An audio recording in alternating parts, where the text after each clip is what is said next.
दोस्तों नमस्कार, मैं सुशील। आप इकोलेस देख रहे हैं। इकोलेस में आज हम चर्चा करेंगे कुछ ऐसी स्थिति की, खमैनी की जो उसका जो वध हुआ है खमैनी का, उसके पीछे जिस प्रकार से अमेरिका और इजराइल ने उसको मार दिया है, घर में घुस के मारा है। उसके बाद क्या हुआ है कि बड़ी सारी चीज़ें देखने को मिल रही, स्पेशली भारत में। लोग रो रहे हैं, गा रहे हैं और एक अजीब सा पागलपन और सनक छाई हुई है। इन सब सिचुएशन में मुझे ब्रिगेडियर प्रताप याद आता है। याद है ब्रिगेडियर प्रताप, शौर्य फिल्म वाला? वो बार बार याद आता है, मुझे ही नहीं, आई एम श्योर अगर आप एक हिंदू हैं, क्रिश्चियन हैं, जैन हैं, सिख हैं, अगर आप यहूदी हैं, भारत में रहते हैं, पारसी हैं, तो आपको ब्रिगेडियर प्रताप जरूर याद आएगा। उसके अलावा एक बहुत कंसर्निंग मुद्दा जो है वो ये है कि किस प्रकार से सलीम वास्तिक जी की हत्या का प्रयास हुआ। फिर उनकी हत्या का प्रयास करने वाला जो जो लड़का था जिशान नाम का, उसको कुत्ते की मौत मार के 72 हूरों के पास उत्तर प्रदेश की योगी जी की पुलिस ने भेज दिया आज में। उसके अलावा एक और चीज़ इंटरेस्टिंग है, वो ये है कि क्या इजराइल अमेरिका को छोड़ के भारत के साथ खड़ा हो रहा है? ये बहुत बड़ा सवाल है। क्या यहूदी, जिनको सो कॉल्ड जायनिस्ट पावर्स कहा जाता है, क्या वो भारत के साथ आ रहे हैं? ये बहुत बड़े सवाल है। आइए एक एक करके चर्चा करते हैं, पर चर्चा में सबसे पहला जो है वो जरूर है मेरा फेवरेट। मैं शुरू करना चाहता हूँ, आपको एक वीडियो दिखाता हूँ, देखिए कि किस प्रकार से ब्रिगेडियर प्रताप सही था। देखिए आप। Martyrdom is a hugely important concept here in the Islamic Republic of Iran. We're currently at an event where hundreds of women hold their babies into the air to show that they're willing to offer their children as martyrs for God and for Imam. ये महिलाएं अपने छोटे छोटे बच्चों को कुर्बानी के लिए दे रही हैं कि इनको कुर्बान कर दो। एक्चुअली क्या होता है, जब बॉडी उस मोड में चली जाती है कि 10-12 पैदा करना नॉर्मल बात हो, तो कुर्बानी के लिए ठीक है, समझ सकता हूँ, मुझे प्रॉब्लम भी नहीं है उसमें कोई भी। पर सोचिए, क्या कोई माँ अपने बच्चे को कुर्बानी के लिए दे सकती है? एक और एंगल से देखें तो बहुत बहादुरी की बात है, बट जिस एंगल से मैं देख रहा हूँ, बहुत ही घटिया बात है, बहुत ही 2 टके की बात है ये। ठीक है ना? एक और वीडियो देखिए आप, उसके बाद फिर मैं अब ब्रिगेडियर प्रताप का वीडियो चलाता हूँ आपके लिए, ताकि आप समझ पाए मैं क्या कह रहा हूँ। इजराइल के साथ क्या करना चाहिए? मैम इजराइल के साथ तेज नेस करना चाहिए, इजराइल को मारना चाहिए। उन्होंने हमारे खामनेई साहब को मारा है। वहाँ पे भी आप जैसे मासूम बच्चे मारे जाएंगे फिर क्या होगा? अगर मैम हम बड़े होते ना, हम अभी इजराइल में जाके उससे सीने में चक्कू मार देते, चाहे कुछ भी हो जाता। 20 साल की जेल काटनी पड़ती ना, जेल काट लेते, पर इजराइल को मारते। और अपने देश में ऐसी कोई घटना घट जाए, इस पे क्या कहना चाहेंगे? मैम अगर अपने देश में घटना तो घटी हुई है। एक ये मोदी, वो भी वहाँ जा जाके इजराइल के साथ दे रहा था पिछली बार भी, और अब भी इजराइल के साथ आया था तो बम देखा आया वो। कल परसों मोदी खामनाई साहब के पास गया, उनकी हर जगह देख के आया, कहाँ वे बैठे, कहाँ रोज़ इफ्तार करे, कहाँ वे नमाज पढ़े, कहाँ वे अपने घर पे सोवे, और उसने देख के सारी इजराइल को बतला। इजराइल ने वहीं वहीं हमला करा ज्यादा। ये किसी कोरोना आया खमेनी की मृत्यु के बाद? मैम सुबह बहुत रोया। बहुत रोए थे। मैम क्यों नहीं रोगी, जब वे हमारे रेबर थे। इसी तरीके अगर मोदी जी को कुछ हो जाता तो? इससे जाके मोदी जी को कुछ हो आप जाता, रोते? क्यों रोते हम? हाँ। मोदी जी को हम क्यों रोते? नहीं रोते मोदी जी की? क्यों रोते हम? खमेनी के लिए रो रहे थे। मैम जब हमारे मोदी कुछ नहीं लगता तो हम उसके लिए क्यों रोते? अभी इतनी छोटी सी उम्र से इतना बड़ा हीरो बन रहा है ये, जो पुलिस वाले या कोई दबंग किसी और रिलीजन का या सुन्नी कम्युनिटी, क्योंकि तो शिया है, अगर कोई सुन्नी कम्युनिटी का दबंग पिछवाड़े में या इनके गांव के अंदर बांस कर दे, तो रोएगा भी बहुत ज्यादा। ये समस्या को समझिए, गहराई को समझिए समस्या की, कि जो बुली होता है, क्योंकि ये कौम ही बुली वाली कौम है। कि बहुत बुली वाली कौम क्यों बुलाता हूं मैं इनको? इसलिए बुलाता हूं क्योंकि पूरे विश्व के नाक में दम कर रखा है, पर चाइना के नहीं, क्योंकि चाइना बड़ा बुली है। जो बुली होता है वो अपने बॉस के आगे दुम हिलाता है और अपने छोटों पे चिल्लाता है। तो पूरे विश्व में जहां जहां डेमोक्रेसी है, वहां वहां तो ये कूद रहा है, ऐसी बातें करता है। लेकिन जब चाइना की बारी आती है तो कुत्ते की तरह दुम हिलाता है उसके सामने। इसकी बड़ी बड़ी मस्जिदों को चाइना बाथरूम बनवा देता है, बियर बार बनवा देता है, और मुंह पे ताला मार के बैठा है पूरा इस्लामिक वर्ल्ड, कुछ नहीं बोलते। याद रखिएगा, अगर आपको समझाना है इनको, इनसे बड़ा बुली बनिए आप आपकी हर बात मानेंगे, और ये सबका साथ सबका विकास से कुछ नहीं होगा। अभी बता रहा हूं, कुछ नहीं होना तुम्हारे इससे। बड़ा बुली बनिए, समझिए। अब देखिए, ये जो ब्रिगेडियर प्रताप ने क्या कहा था, अभी आपने छोटे छोटे बच्चों को देखा ना, जब भी कोई लिब्रांडू उसके बाद पता ना, जी लगा के आंडू लगा दो एक और, जब भी आपको बोले अरे बच्चा है रे बच्चा, उनको ये वीडियो जरूर दिखाना कि बच्चा है तब ये हाल है। नफरत कितनी गहरी है। अगर कोई हिंदू का, सिख का, क्रिश्चियन का, पारसी का, जैन का, उनका बच्चा होगा तो किताबी बातें करेगा कि नहीं मेरे इस साल इतने नंबर आने वाले हैं। याद रखिएगा। अब देखिए ब्रिगेडियर प्रताप क्या कहता है और कितना सही है वो, सुनिए। AK-47 लेकर घूमते हैं हाथ में लॉलीपॉप की तरह। इनोसेंट 6 साल की बच्ची, बच्चे नहीं है, टाइम बॉम्ब है साले, आतंकवादी के पिल्ले हैं।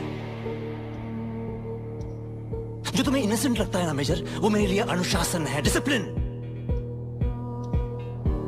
मिलिट्री नेसेसिटी है। और तुम मुझे सही और गलत ज्ञान मत देना, तुम्हारी औकात नहीं। अगर मैं चाहूं तो सैकड़ों राठौर की फौज खड़ी कर दूं, और मैं करूंगा। इनको खत्म करूंगा मैं, एक एक दीमक को निकाल निकाल के मारूंगा मैं। अब कुछ लोग मेरे पे आरोप लगाएंगे, नफरत फैलाता है तू, मैं नफरत फैला रहा हूं, उल्टी सीधी बातें कर रहा है, मर्डर की बातें कर रहा है। ब्रिगेडियर प्रताप है, बहुत पहले से सच्चाई बता रहा है, अपने वाले एक्टिंग करके ही बता रहा है, पर बता रहा है सच्चाई। मैं नफरत कहां से फैला रहा हूं? मैं कहां से नफरत फैला रहा हूं? मतलब मुझे तो नफरत फैलाने का कोई लॉजिक तो दिखे कि भाई ये आप नफरत फैला रहे हैं, कोई लॉजिक तो दो भाई। मैं तो वही दिखा रहा हूं जो हो रहा है समाज में। अब तुम्हें मेरे को ब्लेम करना है, कर लो कि मैं नफरत, सच्चाई यही है लिब्रांडू। जो सेक्युलर लिबरल चूतिया हिंदू है उसको दिखा रहा हूं, ये सच्चाई है। ब्रिगेडियर प्रताप आज भी उतना ही लॉजिकल और सच्चा है जितना पहले था। अब सुनिए, हमारी महबूबा मुफ्ती जी हैं, बहुत बड़ी हैं मैडम, ये समझा रही हैं प्रधानमंत्री जी को। अपना इलेक्शन हार गई, नेशनल कॉन्फ्रेंस वालों ने इनको हराया चुनाव में, जनता का समर्थन नहीं है इसलिए आतंकवाद का समर्थन करने लग गई एलिजेडली ये। अब देखिए इनकी बात सुनिए, ये भी सलाह दे रही है मोदी जी को, सुनिए इनकी। मैं समझती हूँ कि हमारे मुल्क की जो पॉलिसी है ये बिल्कुल उसके खिलाफ है। और इस वक्त पूरी दुनिया जो है वो इजराइल का जो प्राइम मिनिस्टर है बीबी नेतन्याहू उसके खिलाफ है। वो एक इंटरनेशनल क्रिमिनल कोर्ट ने उसको जो इंडाइट किया हुआ है उसको किसी बहुत सारे मुल्कों में वो जा नहीं पाते क्योंकि उनको कहीं भी गिरफ्तार किया जाएगा। तो ऐसे में मोदी जी जो 140 करोड़ लोगों के नुमाइंदे हैं, वो जाके एक क्रिमिनल के गले लगें, उससे मिलें, उससे बात करें। मुझे लगता है ये शायद हमारे जो मुल्क हिंदुस्तान, गांधी के मुल्क के लिए ये कोई अच्छी निशानी नहीं है। मेरे मुंह से निकलने वाला था कि ये जो ब्रिगेडियर प्रताप कहता था कि इनकी नसों में इनकी कौम सनी हुई है, पर ये पॉलिटिशियन है, ये मुसलमान भी नहीं है। ये याद रखिएगा, सबसे कमजोर ईमान अगर मुसलमानों का पकड़ना है आपको तो पॉलिटिशियन को पकड़िए। सबसे कमजोर ईमान वाले वही लोग होते हैं। ऐसा मैं इसलिए कह रहा हूं क्योंकि ये वो लोग हैं, जैसे एक भड़वा था मोहम्मद अली जिन्ना, उसने डायरेक्ट एक्शन डे की कॉल दी, लियाकत अली खान और क्या नाम था उसका वो एक जो बंगाल का बुचर था हरामजादा, इन सब ने डायरेक्ट एक्शन डे की कॉल तो दी पर खुद सड़क पे नहीं उतरे, सड़क पे लोकल लोग उतरे थे। तो पॉलिटिशियंस का तो खुद का वो मुसलमान भी घटिया ही होते हैं, वो जिसके लिए दूसरों को उकसाते हैं। पर अगर इस बंदी से पूछोगे आप, इस औरत से, आपको लगेगा कि अरे ये तो उसकी बात कर रही है कि नेतन्याहू एक क्रिमिनल है, और कोर्ट में हुआ भी है। इंटरनेशनल कोर्ट में भी लिब्रांडो बैठा हुआ है। दुनिया को लगता है, पूरे विश्व को, आप अगर भारतीय हैं तो आपको लगता होगा कि अरे फ्रांस तो ऐसा है, ब्रिटेन ऐसा है, अमेरिका ब्रिटेन एक साथ नहीं। दुनिया दो हिस्सों में बट चुकी है। एक हिस्सा है राइट विंग का, जैसे अमेरिका का रिपब्लिकन पार्टी और मागा है, डोनाल्ड जे ट्रंप और उसके लोग राइट विंग वाले। दूसरा है लेफ्टियों का, Joe Biden, Kamala Harris, Barack Obama, Bill Gates type के लोगों का, जॉर्ज सोरोस टाइप के लोगों का। ये लोग लेफ्टी लूनेटिक्स हैं। तो यूरोप में अगर आपकी नजर पड़े तो कीर स्टारमर एलिजेडली एक गे है, एलिजेडली। उसके साथ साथ वो लेफ्टी लूनेटिक तो श्योर शॉट है वो। इमैनुअल मैक्रो एक गे है, एलिजेडली, क्योंकि कई लोगों ने प्रूव भी कर दिया, पर हम एलिजेडली पे ही रहते हैं। पर लेफ्टी लूनेटिक तो श्योर शॉट है ये। तो ऐसे लोगों से दुनिया दो हिस्सों में बटी है। एक तरफ नेतन्याहू, ट्रंप खड़े हैं, हमारे प्रधानमंत्री जी उस साइड में खड़े हो गए हैं। दूसरी तरफ ये लोग हैं।